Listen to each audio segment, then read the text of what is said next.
첫 번째, 명절에 뒤집어 엎어버린 이야기. 여러분, 안녕하십니까? 오늘은 제가 50평생 살면서 처음으로 한 일에 대해 말씀드리려고 합니다. 이번 추석에 제가 식탁을 엎었어요. 정확히는 철컥 숟가락을 내려놓고 나와버렸습니다. 명절이면 늘 그렇잖아요. 큰 집에 모이는 거. 저희 세대는 그게 당연한 거였죠.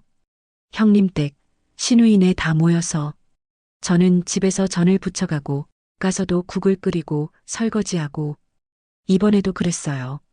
새벽 5시부터 일어나서 부침개 20장 넘게 부쳤습니다. 손목이 빠지는 줄 알았어요. 그래도 다들 맛있게 먹으면 보람 있잖아요. 그렇게 생각했죠. 그때까진 밥상 앞에 앉아서 다 같이 식사하는데 형님이 자기 아들한테 이러는 겁니다. 너도 공부 열심히 해야지. 저렇게 지방대 가지 말고. 저렇게요? 제 아들 천우가 저렇게였습니다. 순간 귀가 멍해지더라고요. 손에 든 국자가 이렇게 떨렸어요. 여러분, 저희 천우 말입니다. 고등학교 때 남편이 직장에서 밀려나서 학원 한 번 제대로 못 다녔어요. 그래도 악착같이 공부해서 대학 갔습니다. 새벽 5시에 일어나서 학비를 벌었어요.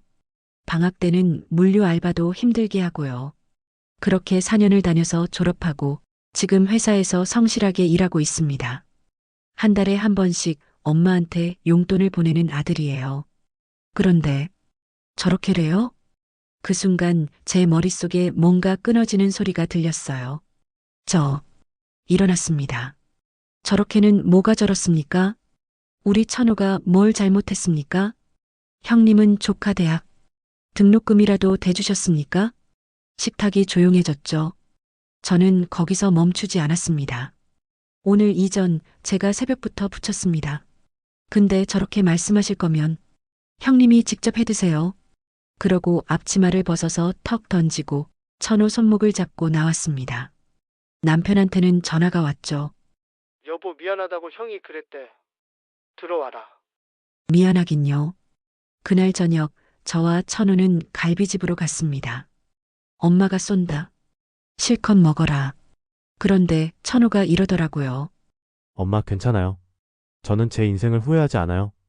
지방대를 나왔지만 엄마 아빠를 실망시킨 적 없잖아요. 그 말을 듣는데 눈물이 났습니다. 여러분, 우리 천우는 한 번도 삐뚤어진 적 없이 바르게 자랐어요. 그게 얼마나 자랑스러운 일인데요.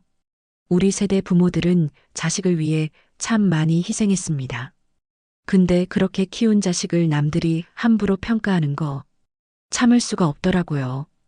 혹시 여러분도 이런 말 들어본 적 있으세요? 자기 아들 어디 들어갔어? 우리 애는 서울대 갔는데. 그거 참지 마세요.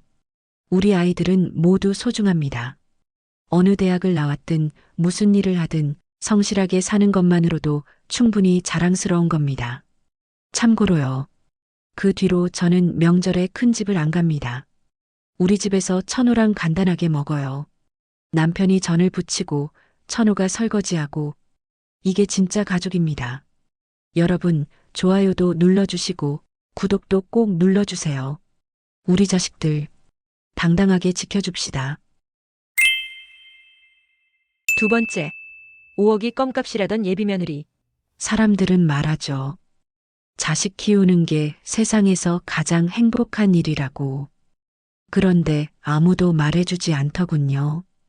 그 행복이 때로는 칼날처럼 아플 수도 있다는 걸요. 이 이야기는 제 이야기입니다. 평범한 엄마의 평범하지 않았던 선택에 관한 이야기죠. 오늘이네 오늘. 엄마 왔어요. 소연이랑 집 보러 왔어. 어서 와라. 소연 씨, 처음 뵙겠네요. 안녕하세요. 여기가 신혼집이에요? 응. 21평이라 좀 작긴 한데 위치가 좋아서. 와, 진짜 오래됐네요. 이거 언제 지은 거예요? 30년 됐어. 근데 리모델링하면 괜찮을 거야. 주방 봐요. 이게 뭐예요? 싱크대도 낡았고 타일도 다 금 같네. 그건 새로 교체하면 돼요. 혼수 드리고 인테리어 하면 훨씬 예쁠 거예요. 창문도 이중창도 아니고 겨울에 얼마나 추울까요? 소연아, 위치는 정말 좋잖아. 학군도 좋고 교통도 편하고. 언니가 신혼집 32평 신축으로 얻었대요. 우리는 왜 이런데? 소연 씨, 제가 5억을 보탰어요. 나머진 민수가 대출받았고요. 5억이요? 그럼 이 집이 얼마인데요? 8억 5천. 8억 5천에 이런 집을요? 진짜요? 요즘 이 돈이면 좀 더 좋은 데 갈 수 있잖아요. 이 동네가 학군이 좋아서요. 학구는 나중 일이고요. 솔직히 제 친구들한테 이 집 보여주기 창피해요. 그 순간 30년을 모아온 제 마음이 와르르 무너지는 소리를 들었습니다. 야, 너무하잖아. 엄마가 평생 모은 돈이야. 평생 모은 돈이 5억이에요? 요즘 부모들 다 얼마씩 대주는데. 미안해요. 내가 더 못해줘서. 아, 그게 아니라, 그냥 좀 더 보태주셨으면 신축이라도 갔을 텐데요. 소연아, 지금 뭐 하는 거야? 왜? 나 솔직한 거잖아. 요즘 다들 이렇게 말하던데. 남편이 세상을 떠난 건 민수가 중학생이던 해였어요. 갑작스러운 교통사고였죠. 보험금 2억. 그게 남편이 남긴 전부였어요. 그걸로 서울 외곽에 2억짜리 9억 아파트 한 채를 샀습니다. 그 후론 남의 집 살림을 하며 살았어요. 새벽 첫 차를 타고 나가 밤늦게 돌아오는 게 일상이었습니다. 25년을 그렇게 살았어요. 한 푼도 쓰지 않고 모았죠. 그 사이 아파트 값은 올라서 8억이 됐습니다. 민수가 결혼한다고 했을 때 전 망설이지 않았어요. 25년을 살던 집을 팔았습니다. 8억. 5억은 민수한테 주고 3억으로 전 작은 빌라로 가야겠네. 민수야, 여기 5억. 내 신혼집 마련해라. 엄마, 이거 엄마 평생 모은 거잖아. 괜찮아. 난 작은 빌라 하나 구해서 살면 돼. 그렇게 전 허름한 빌라로 이사했습니다. 25년을 살던 아파트를 떠나 다시 작은 집으로요. 하지만 후회는 없었어요. 아들이 행복하다면 그걸로 충분하다고 생각했으니까요. 엄마, 시어머니가 5억 주셨대. 뭐? 그게 다야? 응. 그래서 우리가 대출받아서 9억 아파트 샀어. 아이고. 요즘 부모들 다 얼마씩 대주는데. 좀 아쉽네. 나도 그래. 조금만 더 보태주셨으면 신축 갔을 텐데. 그러니까. 상견례 때 한번 떠봐. 혹시 모르지. 민수야, 너희 엄마 5억밖에 못 내주시는 거야? 5억밖에? 그게 엄마 전 재산이야. 전 재산이 5억? 그럼 엄마는 뭐로 사세요? 작은 빌라로 이사 가셨어. 아, 그럼 더 이상은 못 받는 거네. 좀 아쉽다. 아쉽다고? 응. 솔직히 내 친구네는 10억 내주셨거든. 우리는 왜 5억밖에? 야, 지금 무슨 소리 하는 거야? 왜? 사실이잖아. 비교가 되는데 어떡해. 사돈 혹시 신혼집 마련은 어떻게 하신다고 들었는데요. 아, 제가 5억을 보탰고요.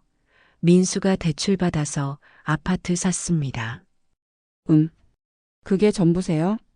네, 아니 실례지만 요즘 서울 집값이 워낙 비싸잖아요. 좀 더 보태주실 수는 없으세요? 그게 제가 가진 전부입니다. 아이고 그럼 좀 아쉬운데요. 조금만 더 보태주셨으면 애들이 신축으로 갔을 텐데. 제가 30년을 가정부로 일하며 모은 돈입니다. 그 돈으로 산 집을 팔아서 아들에게 준 겁니다. 그게 적다고 느끼신다면 이 결혼 안 하시는 게 좋을 것 같네요. 엄마, 실례하겠습니다. 너희 집안이 뭐가 잘났어? 내 엄마가 얼마나 힘들게 사셨는데. 민수야, 진정해. 진정? 내가 왜 진정해야 돼? 너희가 우리 엄마한테 한 집 봐. 5억이 적은 돈인가? 내 평생인데 엄마, 왔니? 엄마 정말 죄송해요. 제가 잘못 봤어요. 괜찮아. 괜찮지 않아요. 엄마가 평생 모은 돈을 적다고 했잖아요. 그 인간들이. 민수야. 엄마, 전 결혼 안 할래요. 그 집안하고는. 그래. 안 해도 돼.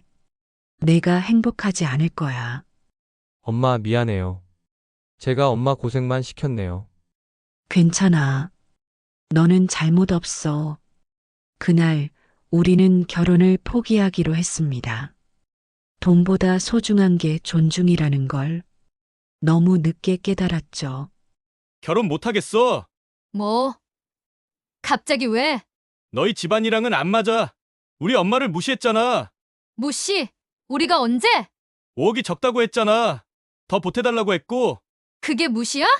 우리 솔직하게 말한 거잖아. 솔직한 게 무례해도 되는 거야? 너 지금 진심이야? 응, 진심이야. 헤어지자.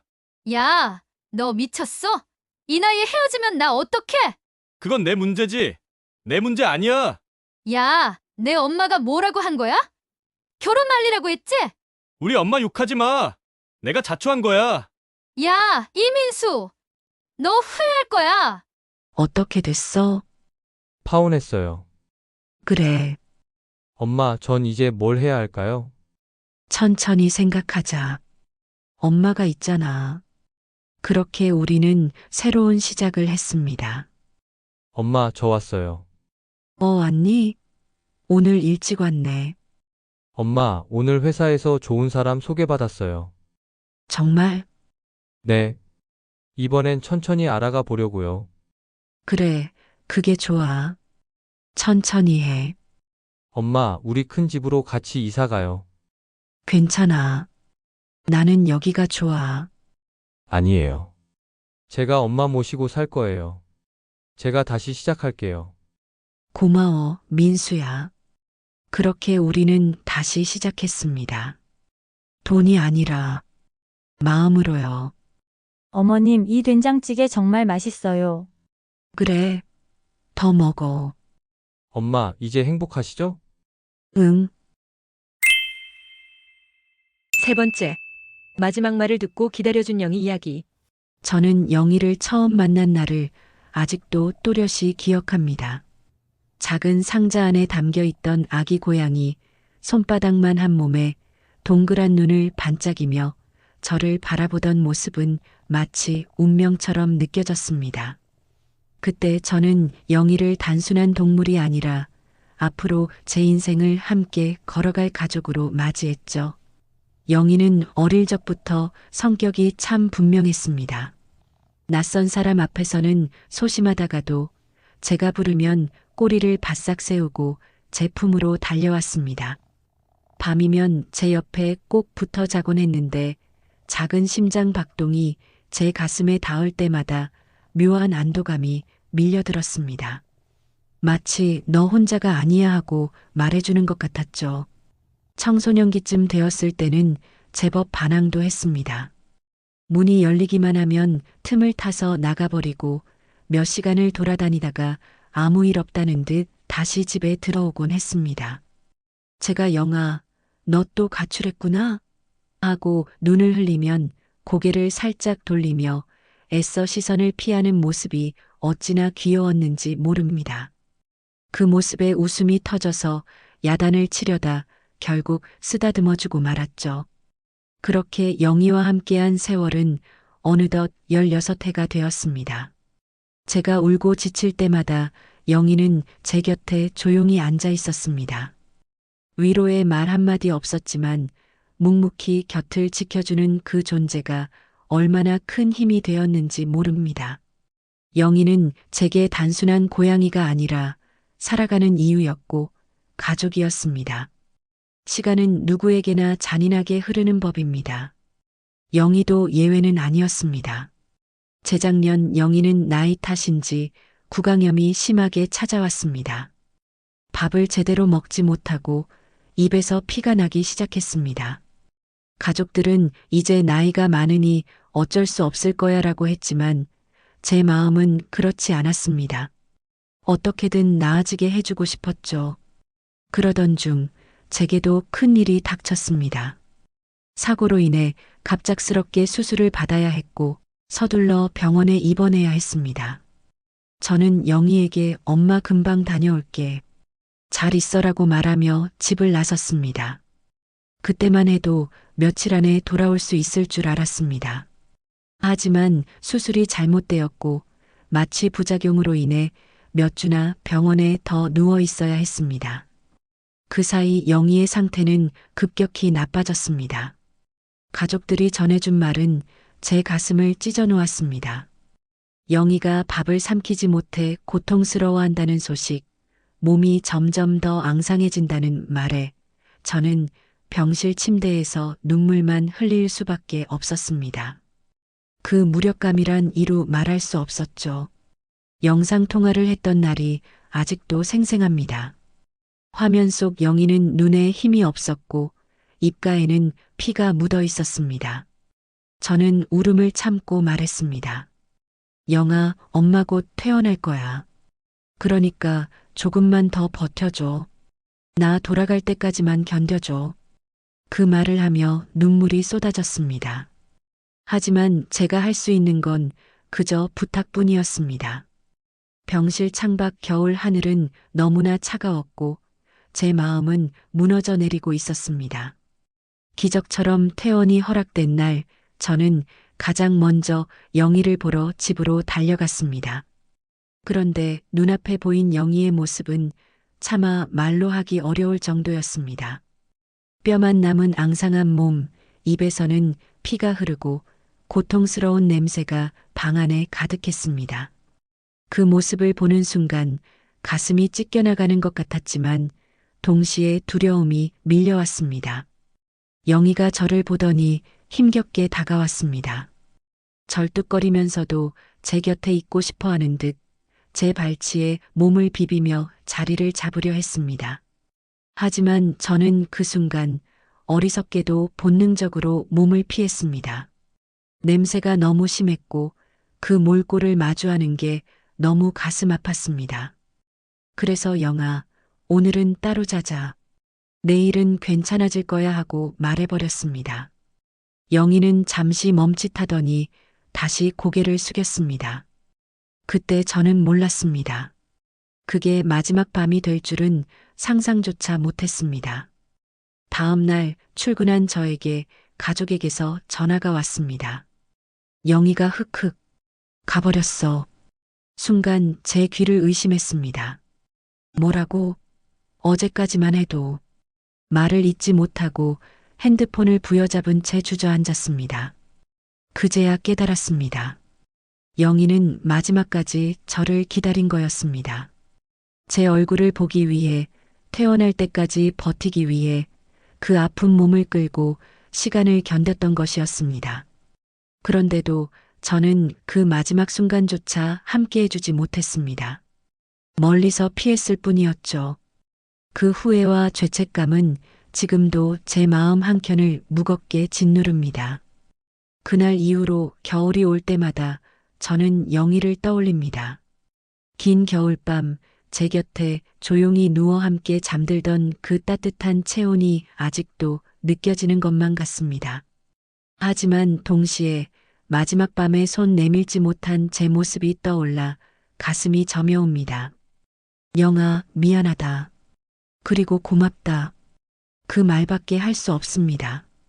끝까지 나를 지켜주고 기다려주고 버텨준 아이. 제게 웃음을 주고 위로를 주고 삶의 이유가 되어준 아이. 이제는 하늘에 있겠지만 제 마음속에는 영원히 남아 있습니다. 이 이야기를 나누는 이유는 단 하나입니다. 함께하는 시간은 결코 당연하지 않다는 것. 우리가 사랑하는 존재, 가족이든 반려동물이든 그들과의 하루하루는 기적 같은 선물이라는 것. 저는 뒤늦게 깨달았지만 누군가에게는 아직 늦지 않았기를 바랍니다. 그러니 오늘 곁에 있는 소중한 존재에게 꼭 말해 주십시오. 사랑한다고, 고맙다고. 그것만으로도 우리의 삶은 충분히 빛나지 않겠습니까? 영상이 감동적이었다면 좋아요, 구독 부탁드립니다. 함께 해주셔서 감사합니다. 사랑합니다. 네 번째. 비참하게 버림받은 아버지 이야기. 저는 제 아버지를 떠올릴 때마다 마음 한구석이 무겁습니다. 좋은 아버지로 기억되지 못한 채 평생 가족보다 자기 고집과 욕심을 앞세워 살아온 분이니까요. 그 결과가 지금의 초라한 모습이 아니겠습니까? 나이가 들어 몸은 쇠약해지고 마음은 더 고집불통이 되어버린 아버지를 볼 때마다 저는 참 복잡한 감정을 느낍니다. 인간적으로는 불쌍하다는 생각이 들지만 자식으로서 애틋한 마음보다는 허탈하고 분노 섞인 답답함이 먼저 올라옵니다. 아버지는 현재 재혼한 여인과 함께 살고 있습니다. 겉으로 보면 노인을 돌보는 배우자가 곁에 있으니 다행이라 여길 수도 있겠지요. 하지만 현실은 정반대입니다. 아버지는 사실상 혼자 계신 거나 마찬가지입니다. 몸져 누울 정도는 아니지만 노안이 급격히 찾아와 매번 만날 때마다 끝이 보인다는 불길한 느낌을 줍니다.